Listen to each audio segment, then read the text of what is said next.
wowe urumva kuko biri kose yashatse kunesha igihe nkuko nawe yatangiye oya ntago yagutesheje igihe uramugabo yaragukunda reka nkubwire kandi abanyamakuru namwe mudukoresha amakosa reka dukore ibintu kubera ko ibiganiro byose yaratandukanye na Raki yego ndabyemera ibintu ushaka kuvuga nibyo Raki ni umusore bashaka ko ndibazo wowe utuma mutandukana nabi ntago ari gutandukana nabi ni igihe cyabo kiba kirangiye ku buzima bwanjye kiba kirangiye basi mujye musinyaye amasezerano uvuga uti igihe kirangiye kiba kirangiye byibura basi ujye uvuga kandi papa wasinye afite n'icyatuma mubabaza ba diaspora tuziranye twamenyaniye kuri Keza TV show ntago nasinze mutamfata nabi wasinze kabaye ikazi bakunzi bacu mwese mudukurikiye ni kuri Keza TV show nk'isanzwe fari jumba baranuka unsetse ngiye nibereye mu kazi rero ari kuvuga ubugambo bwinshi mwabantu none muri iminsi yarasaze dore primus duye iruzuye none hari karayimara yaciye inkonda asigaye nk'inzoga fari wagabanye inzoga koko mujye mudeka ninywera ariko hari uba wanguriye ko mba niguriye kandi ngushaka kunanuka ngugire mu nda hatoya ngube maneke uzi ibintu primus ikora ntacyo nakoze kunanuka niba byaranze ntacyo nako ariko narananutse murabibona namwe yako si cyane indi kibazo iracebaceba ahandi akamunona hako fuguru uragenda ukagira ngo razi agenda umushoferi w'umugore nusika nkubaze muri iyi minsi kuri kunywa inzoga nyinshi hari ikibazo ufite ciki inzoga kari ibintu byanjye kubizi nawe uko nzikunda ariko mu minsi ishize wari warabaye nk'umuntu ushizemo agapoze nukubera narindi hafi kubyara wirekura burundu naje gusanga ibintu byose rero ari kimwe ntago ari kimwe ntabwo naje gusanga ibintu byose ari kimwe narifashe kubera umwana nawe arancika nyuma yo kuncika kiriya kigabo kiraza kiravuga ngo kubera ngo rikeri ngo niyo mpamvu ngo umwana ngo yagize utushamwe abantu mwe ngiye niyo mpamvu abagabo ntajya mbagirira impuhwe nimushaka muzanyange ujye usigire ko nawe barazikugirira bagusanga batakugiriye impuhwe se bansanga ko baba bafite ibyo baba bakeneye wowe ntacyo bakeneye ikibazo ni uko baza bagakwama bamara gukwama bikabira ibibazo oya ufari tuvugisha ukuri ni impangu hibihari aba ari fite ibyo guha nawe ufite ibyo umuha hari uwari waza ku muntu se nta gihe cy'ubusa kiba kigomba gupfira ubusa biri aho ngaho ahubwo ikibazo nshaka kukubaza kuko wihangane njye nsigaye mbona warabigize nk'akazi ukuntu ahubwo ako kazi karinjiza bifatika ku buryo washyira umuntu muri business urabona wowe uhura n'umuntu mukakora ibyo mukora ukamukora ibyo mukora ukahita ukubita umugeri w'inyuma nashake nuko birinjiza cyangwa birigira amafaranga ku buryo warangira undi muntu iyo business hari ibintu tutaza kuvugira hano kuri kamera sibyo ariko icyo nakubwira neza cyo abagabo bari hanze hano nabo nta kigenda nta mico mizima gusa mwese ntago ari uko muri babi ntago ari bose sibyo hari umugabo nanga ni wa mugabo uvuga ngo murahuye mugiranye wenda gahunda birangiye yibagiwe urugo rwe hari umugabo ugenda akavuga ati ngiye mfite urugo ngomba kwibuka iyo uhuye n'umuntu n'umugabo kuriye ubu uri gutekereza urugo rwe cyangwa amara kwanya utekereza ibyawe n'ibyo ibyanjye si biki ibyanjye biki utekereza urugo nyuma utekereza urugo nyuma rwe n'abana ahubwo we mbere mu gihuru tutangira gutera imibare agiye koma yo kurya yishyuye inzu agiye koma ngiye se ndi maskini ntago nkora uyobeye ko nkora ahubwo avuga inyongera ziba zikenewe ariko nanone niba uri umubyeyi niba ufite igifu uzi neza ko ugomba kurya udahemutse umuntu akagira abantu ahemukira kugira ngo wowe urye ibyo ni ryo kosa sibyo ariko kuri kwigira umuntu intungane ntabwo ari kwigira intungane kuri kwigira umwana mwiza nkaho uba wabikoreye kuba wibutse ko abana n'umugore yabataye si muri guri mu bice bavuye muri telefone baburetse wumve halo sho wageze ku kazi reka nze nguhamagare ndi mu kiganiro sigaye mfite sheri noneho uri kurindagiza noneho uzamuca umutwe ariko we mwabagabo mwamba bare Frede nimukajye mumuyobera oh Yesu noneho afite umusore atansiyo umugabo ngo hayo ngo afite 24 si imyaka ine afite 24 afite 27 murusha 3 oye imyaka ni imibare sore se nkuragiye kwidundarika agiye kwidundarika hari yabuze abantu kwigana mbabarira umbwiza ukuri none ufite umusore muto abasaza bavuyemo ntago ari abasaza ikibazo ngewe kambibabwire mundeba murantereta kandi mwankuye hano kwa Keza kemba barambivuge ngewe umugabo uzaza kuntereta ankuye kwa Keza yarangiza wowe ukibagirwa ko ufite umuryango ugomba kwitaho ukaza ngo ujungana ngende iki kizanyereka ko ngiye ejo cyaje bundi utaminduka ukanzi ese izo muwe nzazikurahe wagiye mu basore se bundi badafite ingaro badafite n'abo bagore bataye n'abana bataye bundi ko baburese abasore nta mafaranga bafite kandi bakeneye kwiyubaka bagifite abasaza banje ntago ibyo bintu nabishigikira aho gutinje utaye urugo rwawe uraje ngo kwa Farida kumva byibura wa mugani wawe fata aba basore badafite abana n'abagore abo bo ntangaro nta n'umuntu ububangamiye umusore no kubana natwa umugabo n'umugore abagabo nabo kumfasha inshingano umva ndakonje niza ku mupira nambareho gakeya gufasha inshingano Tume koko. Mwabagabo mwe muri hano hanze murabo gufasha inshingano Farida pe nta rukundo babafitiye. Nukugira ngo muke ushaze kugira uti kunyara wanyweye nyinshi ahubwo uragenda zijojo ndabandi gutonyanga kubera inzoga mubarani utonyanga siwe mwabagabo mwe mukunda abagore bakunda inzoga nka Farida cyane. Ese kinzoga mba numva bazigize kinzoga mba numva ajya kuri wazinyweye ndagukundiye wazinyweye uba wishimye inzoga bazigize ikibazo kandi inzoga burya nta kibazo cyazo. Oya ibundi icyambere no gukontorora ese ibintu byo kubana ngaruka yiga ahubwo mva nkubwire ikintu nkwemerenge wawe bakanyweye uba wishimye uba useka kandi unavugisha ukuri. Nje oya niyo naba ntayinyweye ntabwo ujya ubeshya pe iyo wanyweye akayoga uvugisha ukuri ntabwo ujya buri kintu cyose nge wambwira wanyweye ntacyemera. Hari umuntu usindi bimurimo n'umuzungu ntabyemera nkavuga niba nabahuye kamba bare nkajya kunyara gendo yes we reka dukatinganya. Hanyuma se Fari mu buzima bwawe uri kumva ubayeho gutyo uriryohereza mu buzima kwiryohereza na mbere tubwiraga ko ntago ufite yo gushaka umugabo ngo mubane hanyuma amaherezo yawe nayaho urukumva utazajarajara mu bagabo bakageraho bakaguhaga nawe ukageraho ugasaza kubera kwiruka mu bagabo. Hari ikintu bita kwiyandarika niba nagucemeje nibyo uri gukora ariko ntago ari byo ndi gukora. None uri gukora iki?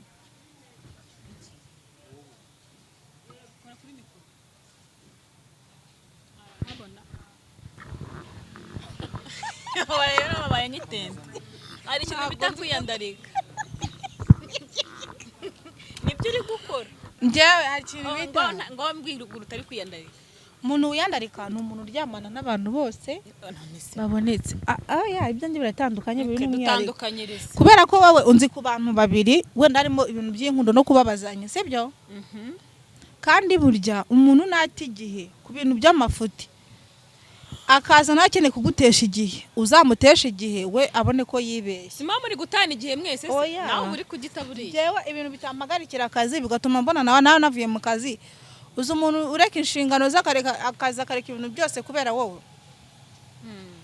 Kigiye nta mibare birimo ahubwo yatuma niyo ufite wowe uyita gutwise turi gutukura dubura uri kureba gahoro uri umugome katsindwa naga primus nushaka kurekera ntugire ndufata naho ubundi urarenga yutaha ndarenga iwanyu nago nahaye. Ariko ikiza se ko nta mugabo muri kumwe ko nta mugabo kubaza nago sibine je undi byambayeho kambivugeho nkaganda bizu bareta bavuga ati nubundi niki ndazibayeho. Nta kibazo tekereza yuko nafashe moto mvuye ahantu nasohotse ntafata moto bikanga kwiciro bikananira nkafata imodoka ikandenza aho ngomba kujya ajya abwira umushoferi ati wayibye kandi umushoferi aho namubwiye we yahabimenye aragangwa ati umva tugenda hari imbere ndenga ahantu mba kandi ibyo bintu biri seriye. Ngiye mubwira ko nyine noneho turi nijoro bwanije uragenda usinzira uragera iwawe wahayebewe. Hanyuma Fari ngo tubwire ukuntu utari kwiyandarika kubera ko ubushize turi kuganira na papa wase waravuze uti ngenda sambana urabyivugira kandi nta muntu usambana ngo utandukanye gusambana no kwiyandarika. Ubundi umuntu utiyandarika ugira umuntu umwe cyangwa ugashaka umugabo. Sobanurira indaya abantu ubundi hari ikintu mwita abantu ngo abantu ni indaya. Indani ya yindi indaya no gusambana n'umuntu usambana. Umuntu usambana ni indaya n'isambana nge sinsambana. Urabivuze ko baburetse impamvu navuze kuri ya buri ari ukuntu udashobora guheza abantu igisobanuro ngo bacyumve. ugiye kugoragoza ngo uducurika apana ntago ari kugoragoza ngo mbacurike. Dutandukanyiriza indaya n'umuntu usanzwe. Umuntu ubundi umuntu usenya ingo z'abantu niwe ndayo. Ariko indaya izajya kwitegera ku muhanda, indaya ikorera online n'abantu bataziranye. Wenda mwabanyacyaro mwe nimwe ndi kubwira. Keza we ntago ndi kumbwira ko byinshi arabisobanukiwe. Muri kunyumva? Indaya ni ya yindi izajya guteretana n'umugabo wawe azi neza ko ufite umugabo. Usese wowe. Babaretse. Azi neza ko wowe na sheri wawe mubanye neza, mugiye gukora ubukwe bugapfa kubera umukobwa runaka cyangwa se kubera umuhungu runaka. Abo bantu basenya imitima ihuje nibo ndaya. Ngera ari ibintu nkora ni kimwe. Ntago ari kimwe. Ikintu nkora iyo umuntu yabuze ibyo akora n'ubundi mbona yuko uwo muntu igirirwa ari wa muntu uri biri hanze, ari wa umuntu wese ashobora gufata akavuga ngo ndakuyoboye muri ubu buryo bigakunda.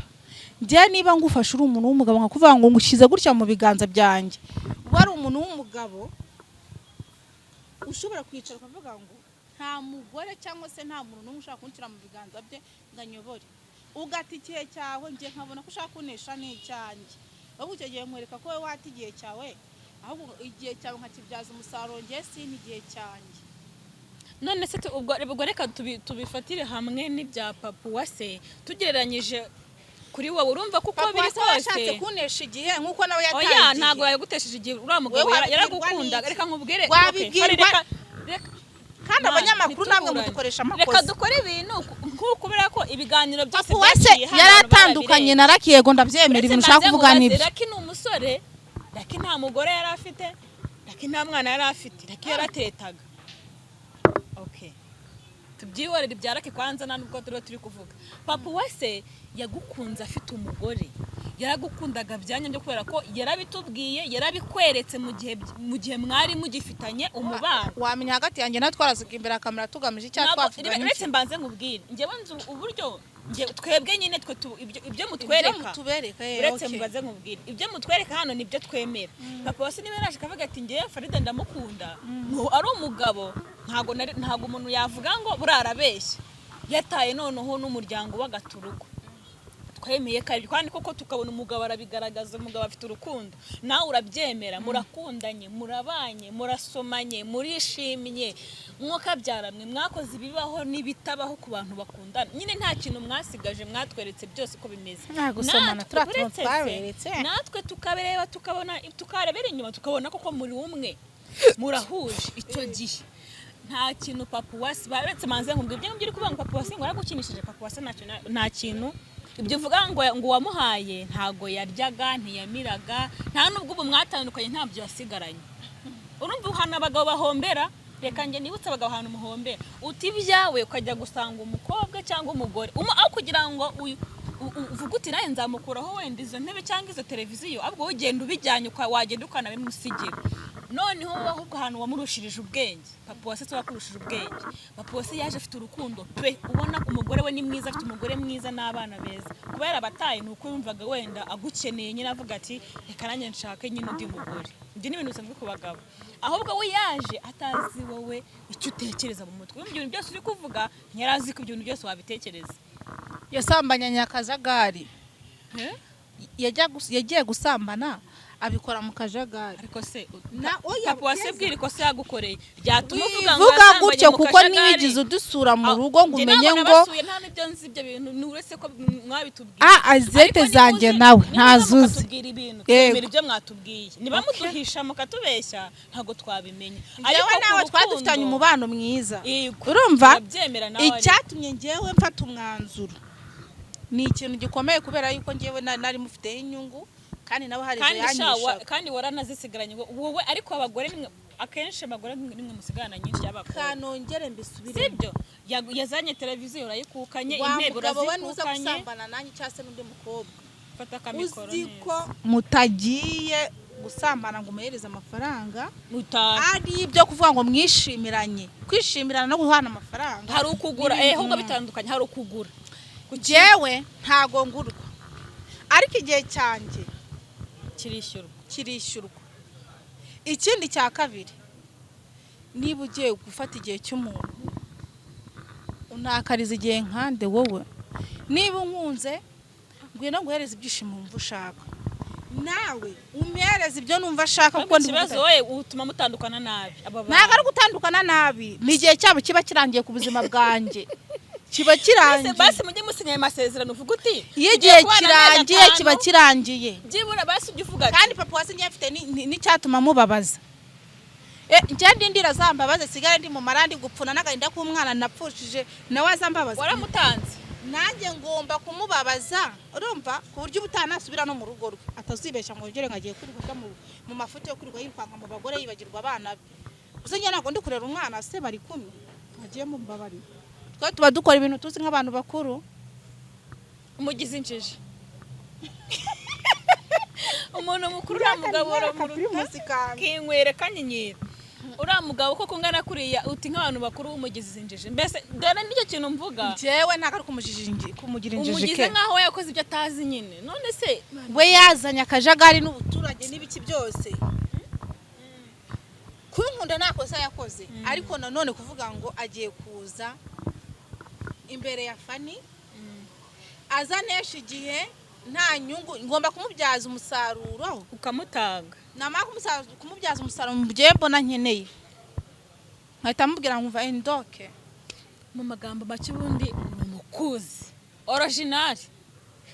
Idiva suri kukanye nari nsanzwe nzifite, ziriya yazimaye ngo nzishyira muri saro. mu rusanzwe uzifite se muri saro we narwo ari sudiva, ariko nazo umuntu yazicara, abantu ko bicara ku bibaho n'amoko yazo. Ariko icyo nzi cyo nuko ufite ibyo usigaranye, kandi umugabo ajyamara amasa.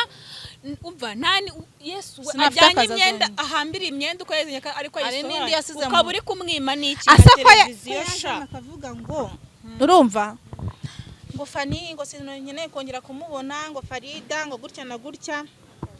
Twakuranirwa nkamwe ati seka nkubaza ko uri kunyandikira mizo ushaka guhura nanjye, ko na nyuma y'icyo gihe n'ubundi byakomeje agashaka kongera kubonana nanjye. Papa wakicakirira abana njye ukandika, winkora ayo marira n'iyo mitwaro n'imivumo y'umugore wawe. Ibyo wakoze byo mwakoranye byararangiye, genda ubaka urugo rwawe rukomere, njyewe undeke niba ndi ndaye ku bandi, wowe igihe cyawe cyavuyemo. Ahubwo se ibi bintu wenda reba nk'ibintu ubukora, cyakora ubukorera umwana wawe ni byiza. Buriya baravuga ati ikibi cyose wakora ufite ubugikorera nta kibazo. Reba nk'ibintu ubukorera abagabo ufite umwana umwe. Nk'ubu iyo ufite nk'abana babiri cyangwa batatu utabana na ba papa wabo, uri kubukora ibingana iki? Uvuga utinde gushakira abana banjye bari uzumwe cyangwa abana babiri. Uzumwe ya uriya mugabo twabanaga, uriya wa mbere mukuru niwe nzi w'umuhungu. Ufite undi se? Uri umugaye, najya nkunda no kuvuga hano. Ufite umwana muzima n'undi ufite akantu k'akabazo mu kaboko kagenda kameze gutyo, niko yanavutse. Numvaga umuvuga nkajyana uwo mukuru n'ubundi no mutoyi. Mw'abantu mwe rero none ubu uri gushaka amafaranga ngo woherereza abana, nta nubwo ari n'icyo ngicyo. Ku rwego rwanjye ndigira njye nariyubatse ndanigira, kubera kwigira kwanjye byaturutse ku bantu. N'ubu ndacyasaba aho ngeze cyangwa se aho nkeneye kugera, nkeneye support zanyu.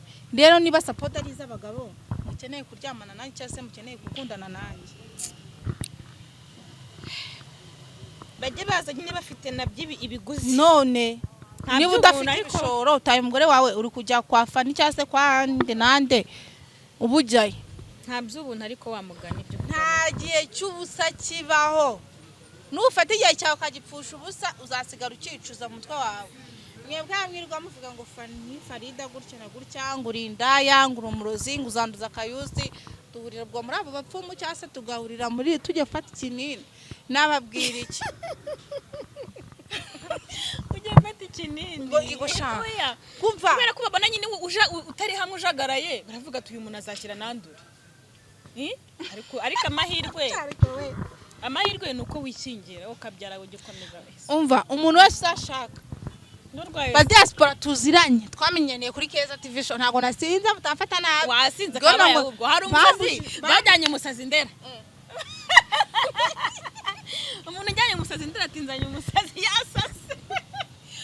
amubwira ati nje kumuvuza ati uyu muntu arwaye mu mutwe baramufasha ati se ati urwaye mu mutwe batireka da wa musazi bati kandi uyu nguyu ari we nzanye bati uyu nguyu uti ntago ari njye urwaye ahubwo uyu nguyu tuzanye niwe urwaye tubwo mufite mugire bavuga rushinge atiruka atabacika urukumva nta musazi umenya ko ari umusazi urumva bageze kwa Ndera aba muzima bahise bafata wa wundi atangira guhakana ngo nukuri kwimana ngo uyu nguyu n'umwana wanjye ngo niwe urwaye bavuga ati sha muzehe yasaze sha batabita igishinge mu ntuza mwitaka barahwereye umusazi aritahira none nawe hari umuntu uvuze ko wasinze ahubwo waborewe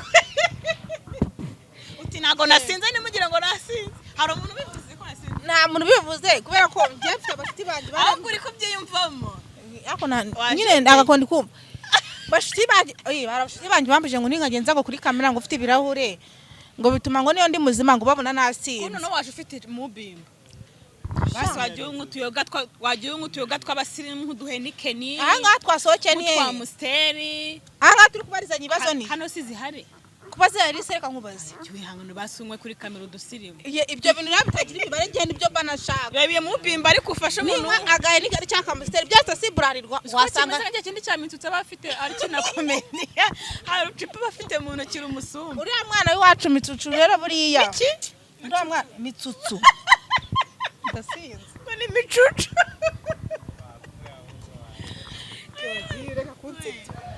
surataha he njya kintu nababwira abantu urukundo kurereye abantu mwirwa munuka ngo kayusi ngo gutya kayusi ngo nagapipa agira ngo umushaka iki ko nagapipa agira se yakabashizemo ngewe yagashizemo muzambaza umva mbabwire rero ngewe kayusi impamvu mwirukaho nibanga zari bamenera oya abantu bavuze noneho Farida arasadasariye no kuri kayusi shamana hari umushuti wanjye twashwaye ngo kayusi ngura umutinganyi shu mbabarira uve muri Aziya nawe umva inama abantu bakugira oya nyine ibintu nkora muri batatu batakubwira ari ibyo niba banabwira ati kayusi wabaye umuretse ugashaka abandi bantu byibura ujyaho kuki ari we mpaka aguha ibiki kayusi impamvu yaguhaye ibiki ibyama biruta amafaranga alewe mbaye nyene amafaranga sinamushaka ndayakeneye mfite aho nyakura ariko na kayusi ndamusaba ugira ikintu ubwira papuwasi ako Farida rero mw'abantu mwe murabona taborewe amagani w'abarundi yesu uri kufatirana oya turi gusoza ari bayi gaho ndebera Farida turi gusoza no se kukubwira oya ntago umvise ikintu mvuze n'amatwi y'igazibye ndavuze ngo turi gusoza nyine bayi oya ntago nuko mvuze ndavuze ngo turi gusoza ikintu ubwira papa wasubura setse nisuko birasekeje mana njyewe ikintu nabwira papa